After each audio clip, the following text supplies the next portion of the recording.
பெரியோர்களே, தாய்மார்களே, மேடையில் வீட்டிருக்கும் ஜாம்பவான்களே, பாசமிகு பத்திரிகை நண்பர்களே, இணையதள வலையத்தள தோழர்களே, தோழிகளே, உங்கள் அனைவருக்கும் இரவு நேர வணக்கம். இந்த விழாவுக்கு வந்தது காரணமே ரெண்டு விஷயம்தான். ஒன்று, இந்த படத்தின் captain of the ship R K Selvamani sir என்னுடைய அன்பு சகோதரர், என்னுடைய உடன்பிறந்த சகோதரர். என்னுடைய 28 வருட சினிமா வாழ்வை ஒரு 20 வருடம் அவர்கிட்ட தான் நான் கழிச்சிருக்கேன். இன்றொன்று ஒரு மனிதனை பற்றி ஒரு மனிதன் பேசுவது, ஒரு மனிதத்தை பற்றி ஒரு மனிதன் பேசும் விழாவை நான் பார்க்குறேன். கேப்டன் விஜயகாந்த் அவர்கள் மனிதராக பிறந்து மனித தெய்வமானார், அது எல்லாருக்குமே தெரியும். நான் கோயம்பேட்டில் ஒரு ஹோட்டலில் பில்லு செட்டில் பண்ணிட்டு திருப்பி வரும்போது கேப்டன் ஆலயம் அப்படின்னு ஒரு போர்டு பார்த்தேன் அவருடைய ஆஃபீஸில். அந்த போர்டு நான் முன்னாடிலாம் பார்த்ததில்லை. ஏன் கேப்டன் ஆலயம்னு பேர் வச்சுருக்காங்க அப்படின்னு நான் நினைக்கும் போது, சமீபமாக நாகூர்லேருந்து, திருநெல்வேலியிலேருந்து, மதுரையிலேருந்துலாம் நிறையா பேர் அங்கே வந்துட்டு மதிய ஒரு வேளை சாப்பிட்டு அவருடைய சமாதியில் உள்ள திண்ணூர் எடுத்து பூசிக்கிறதா கேள்வி. எங்கள் சொந்தக்காரங்களே அதை பண்ணிட்டு எங்கள் வீட்டுக்கு வந்தாங்க, அதை சொன்னாங்க. ஸோ ஒரு மனிதனாக பிறந்து கதாநாயகனாக உயர்ந்து மறைந்ததுக்கப்புறம் தெய்வமாகிறது எனக்கு தெரிஞ்சு யாருக்குமே புரட்சி தலைவர் எம்ஜிஆருக்கு அப்புறம் தமிழ் சினிமாவில் புரட்சி கலைஞர் விஜயகாந்த் தான். அவரை பற்றிய புகழ் பாடுவதை, அவருடைய மனிதத்தை நிறைய பேர் பேசுவாங்க, அதை நம்ம கேட்கணும். நாம் வாழ்கிற காலத்துக்குள் அதில் ஒரு 10% வாழ்ந்துடணும் அப்படிங்கிறத அந்த ஃபங்க்ஷனுக்கே நான் வந்தேன். எனக்கு இந்த ட்ரெய்லர் பார்க்கும்போது பொதுவாக எல்லாருக்கும் பெப்சி தலைவர் எனக்கு ஆர்கேஎஸ் அண்ணன். அவர் பேசும்போது எப்பயுமே கம்பீரமாக பேசுவார், கம்பீரமாக அப்படியே தொடங்குவார். மைக்கை அட்ஜஸ்ட் பண்ண வேண்டிய அவசியமே இல்லை. மைக்கு எந்த ரேஷன்னாலும் அந்த கம்பீரம் அப்படியே ரியாக்ட் பண்ணும். ஆனால் இன்றைக்கி அவர் பேசும்போது நான் தழுக்குது, உடம்பு நடுங்குது. அவருக்கு வாய்ஸ் வரல. லிங்குசாமி சார் கூட மைக்கு கொஞ்சம் அட்ஜஸ்ட் பண்ண சொல்லுங்கள் ரவி, வாய்ஸ் வரலனாரு. இல்லை, மைக்கு நல்லா தான் இருக்குங்க, அவருடைய நிலைமை தான் ரொம்ப வைப்ரேஷனாக இருக்குது. கிட்டத்தட்ட ஒரு 20 வருட காலம் சங்கங்களுக்காகவே உழைத்து, சங்கத்தின் உறுப்பினர்கள் நலனுக்காகவே உழைத்து சினிமாவை மறந்தே போயிட்டார் அப்படிங்கிற ஒரு சூழ்நிலையில் இந்த கமலா தட்டில் இவ்வளோ பெரிய ஸ்க்ரீனில் இந்த ட்ரெய்லருக்கு விழுந்த கைத்தட்டு, அந்த வைப்ரேஷன் அதை கிரியேட் பண்ணி ஒரு கண்ணில் ஒரு கிளிட்டரிங் ஃபார்ம் ஆனதை நான் பார்த்தேன். நீங்கள் நம்ப மாட்டீங்க, ஒரு 6 வருஷத்துக்கு முன்னாடி ஒரு கதை பண்ணுறோம் நானும் அவரும் அவரோட ஆஃபீஸில் உட்காந்து. எனக்கு எப்போல்லாம் ஷூட்டிங் தெரியும் அப்போல்லாம் நான் உட்காந்து கதை பண்ணுவோம். அப்போ இந்த செம்மரை கடத்தலை பற்றி ஒரு கதை சொல்கிறாரு சார். இது கேப்டன் பேருக்கு அப்புறம் இந்த படம் நீங்கள் பண்ணீங்கன்னா ஒரு மிகப்பெரிய வேறு வரும், இதை நீங்கள் பண்ணுவோம் சொல்லிட்டு கிட்டத்தட்ட ஒரு 10 நாள் தொடர்ந்து அவர் ஆஃபீஸ் போய் கதையை பண்ணிக்கிட்டே இருக்கோம். கிட்டத்தட்ட ஒரு 70% ஸ்கிரிப்ட் முடிஞ்சிருச்சு. அதுக்குள்ளே அவர் மறுபடியும் சங்கத்து மேலே ஒரு ஈர்ப்பு, அப்புறம் அவங்களுடைய மனைவி மந்திரியாக இருக்காங்க, அங்கே போயிட்டு அப்படியே ஒரு பிரேக் விழுந்துச்சு.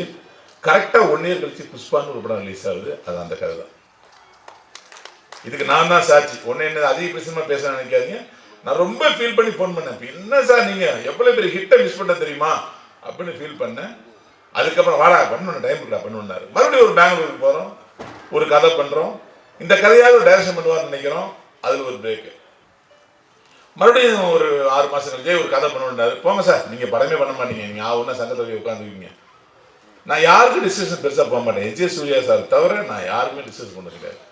இவர் மறுபடியும் ஒரு பெரிய டேரக்டரா பார்க்கறது ஒரு ஆசை, அன்பு, நம்ம நடிகன் ஆயிட்டோம் அப்படின்னு வாட அப்படின்னாரு. சரி போகிறோம். நானும் 2 பேர் தான் ஹோட்டல் தமிழ்நாட்டில் ஈஸியாக போய் ஒரு 10 நாள் உட்காடுறோம். 3 சிட்டிங்க உட்காந்து ஒரு எக்ஸ்ட்ராண்டு பொலிட்டிக்கல் ஸ்டோரி பண்ணுறோம். இந்த படத்தையாவது பண்ணிடுவாரு அப்படின்னா இந்த எலெக்ஷன் இது பண்ணி ரிலீஸ் பண்ணிடுவான்னு அப்படியே சத்திய வாக்கு பிரமாணம் கொடுக்காது. எனக்கு இதையாவது பண்ணிடலாம் சார் சொல்லிட்டு வெறி கொண்டு உழைக்கிறேன். அதாவது என் ஸ்கிரிப்டுக்கு நான் எப்படி உழைக்கணும் அதை விட 4 மடங்கு உழைக்கிறேன். அப்பவும் அது ஒரு பெரிய பிரேக் விழுது. மறுபடியும் எலெக்ஷன் அங்கே ஆந்திராவில் வருது, பிரேக் விழுது. இப்படியே தொடர்ந்து அவர் படம் பண்ணுறதுக்கு அப்படியே இடையூறு அப்படியே வந்துகிட்டே இருக்கு. ஏன் இடையூறு இப்போதான் எனக்கு புரிஞ்சுது. இவருடைய படத்தை தமிழ்நாடு ஃபுல்லாக பார்க்கணும், தமிழ்நாட்டில் உள்ள அத்தனை ப்ரொடியூசரும் பார்க்கணும். ஆனால் இப்பேற்பட்ட ஒரு மாபெரும் ஹாலிவுட் கலைஞன் சும்மாவா இருந்தாரு, நான் உங்களுக்கு படம் பண்ணுறேன்னு எல்லா ப்ரொடியூசரும் கூப்பிடணும். அதுக்கு இந்த கேப்டன் பார் ரிலீஸ் ஆகணும். அந்த ரிலீஸுக்கு கேப்டனின் ஆசீர்வாதம் கிடைக்கணும். அந்த ஆசீர்வாதத்தோட மறுபடியும் ஒரு பெரிய டைரக்டர் ஆகிற நம்பிக்கைக்கு தான் இத்தனை விஷயம் காலம் தாழ்த்திட்டே இருக்குன்னு நினைச்சேன். எனக்கு ஒரு நடிகனாக இருந்தாலும் அவரோட ஒரு கதை பண்ணும்போது ஒரு பெரிய இவர் ஈகோ இல்லாத மனிதன். ஒரு வெற்றி பெற்ற டைரக்டர் போய் டிஸ்கஷன் போகிறது நீங்கள் உங்களுக்கு ஒரு டிஸ்கஷன் போன அனுபவம் உண்டும். ஒரு சீனை சொல்லி ஓகே பண்ணுறதுக்குள்ள அவங்க பண்ணுற ரியாக்ஷன், அவங்க கொடுக்குற கவுண்டரு, நான் எல்லாம் அந்த படத்திலே பார்த்துட்டு இதெல்லாம் அந்த கதையில் அந்த இடத்துலேயே கதை கேட்டம்பாங்க. அப்படிலாம் எதுவுமே இல்லாமல் நம்ம ஒரு சின்ன பையனா இருப்போம், நம்மள அவர்கிட்ட வந்து அப்படி அடிச்சு பேசலாம் கதையை. இதெல்லாம் ஒரு சீனா சார், அப்படி காரி துப்புற மாதிரி பேசினா கூட சொல்றேன் அப்படின்னு முதுகில் தட்டுவார். அந்த அளவுக்கு ஈகோ இல்லாத மனிதர் சார். சொல்றேன் சார், இந்த படத்துக்கு அப்புறமாவது தயவு செய்து நீங்க ஒரு படம் டைரக்ட் பண்ணணும். அதில் நான் ஒரு வசனகர்த்தாவோ இல்லை ஒரு திரைக்கதை ஆசிரியராவோ இல்லை உங்க தம்பியாவோ பணிபுரிய வேண்டிக்கிறேன்.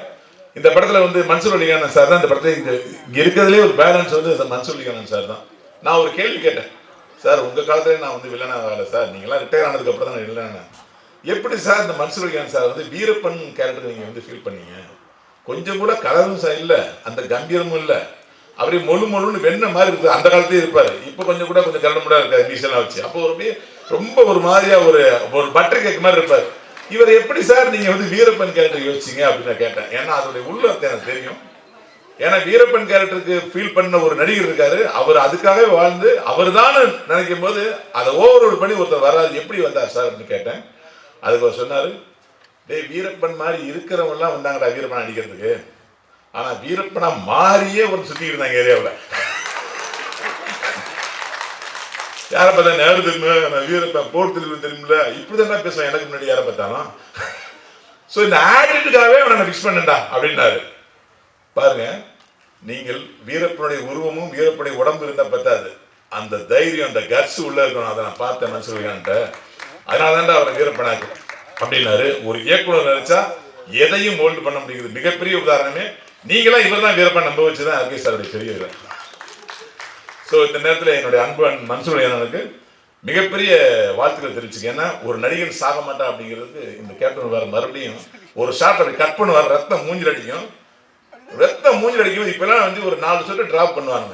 ஆனால் ஒருத்தன் கொலைவெறி மிகுந்த ஒருத்தன் வெட்டினான்னா எவ்வளோ ரத்தம் கழுத்துல பாயுங்கிறத அவர் க்ளோஸ் ஷாட் கட் பண்ணும்போது முகத்தை வாலி இருக்கிற ரத்தத்தை ஊற்றிருப்பார். அப்படியே அந்த ஷாட் நீங்கள் மறுபடியும் பார்த்தா தெரியும், அப்படியே கொட்டு முகத்தில் அவ்வளோ வெறி கொண்டு வெட்டினா வீரப்பன் அப்படிங்கிற மாதிரி ஒரு ஷாட் வச்சிருப்பார். அவ்வளோ ஒரு அற்புதமான டைரக்டர். அந்த படம் நீங்க பண்ணும்போது 20 வயசா சார்?